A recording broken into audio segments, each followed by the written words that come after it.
Na to dvorano prvi spomin me recimo ponese nazaj v 8. razred osnovne šole. Ob zaključku smo imeli ples, so priredili ples in to z rock ansamblom Volvox, ki je bil takrat leta 1974 zelo je izstopal z rock komadi, predvsem z skupino, takrat znano skupino Santana je preigraval.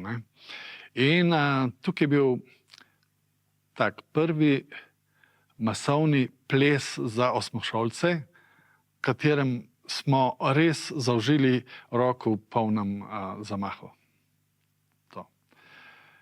Kasneje, mnogo kasneje, smo seveda obiskovali tudi filmske projekcije, veliko umetniških filmov se je zvrstilo, ali v dvorani tukaj, ali pa tudi v posebni kinodvorani, ki so jo kasneje pač podrli, tako da smo mogli nadaljevati pot do Šmartna in v Šmartnu v kulturnem domu so predvajali še vrsto let, tja do 85. se mi zdi, te filme svetovne. In to nas je kulturno družilo in izoblikovalo tudi. Kasneje, da smo šli bolj umetniško, kulturno smer. Potem smo pa v nekje sredi 90-ih smo ustanovili skupina zanesenjakov filmskih in glasbenih ter likovnih. Smo ustanovili kulturno-umetniško društvo Art Club Litija in smo bolj organizirano sodelovali. Prirejali smo razstave likovnim zanesenjakom, ljubiteljskim in tudi bolj profesionalnim. Potem smo prirejali tudi filmske večere umetniške v tem javnem zavodu Kulturni center Litija na velikem platnu ter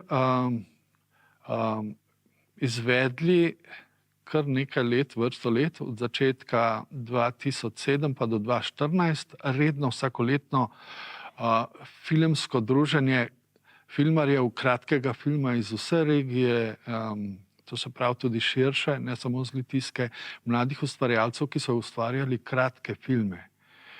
In te kratke filme smo potem tudi obdelali in ocenjevali, tako da so bile neke primerne nagrade, plakete. To je bila taka, kako bi rekel, motivacija tudi za naprej, za te mlade, da so kulturno in ljubiteljsko ustvarjali te filme tudi naprej zase.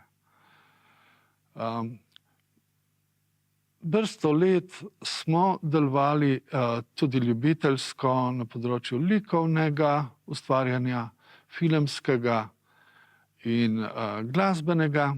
Prirejali smo tudi nekaj glasbenih večerov na temo DJ-jev ali pa neko tako selekcijo smo delali glasbeno, s tem, da smo revival dali na plošče, na gramofon, to, kar zdaj počnejo tudi DJ-ji teh mladih generacij. Kasneje smo pa društvo 2015 zaprli. 2015 smo ga zaprli in zdaj, ko se pogovarjam okrog z mladimi po Litiji, veliko jih potoži, da pogrešajo klubski prostor za druženje, v katerem bi se tudi predstavili glasbeno, s poezijo, umetniško, vsak na svoj način in da bi se družili. In tega prostora v Litiji ni. Seveda se poraja potem vprašanje, kje bi bil primeren prostor in eden izmed možnosti je tudi Centrum Merkur. V centru mestnega jedra bi se ponovno lahko oživilo življenje mladih, če bi se na zgornjem štuku Centru Merkurja lahko odkupilo prostor, v katerem bi bil zelo soliden, primeren klub za druženje glasbenih, likovnih in tudi drugačnih pač dogodkov. Ne. S tem bi se pa mladi nekako dobili neko istočnico spet, tako kot je bilo včasih, da se družijo. Ne, da so samo na mobitelih ali na fitnesih. To je neka taka vizija za naprej. Za ta javni zavod, Kulturni center Litija, pa želim, da se vzpostavi v bolj sodobni obliki, tako da nudi pač kulturno ponudbo tem mestu Litija, ki se razvija in je čezdalje večje. Veliko mladih družin se preseli v to mesto in če je samo spalno naselje in fitnes, ni ravno podobno mestu.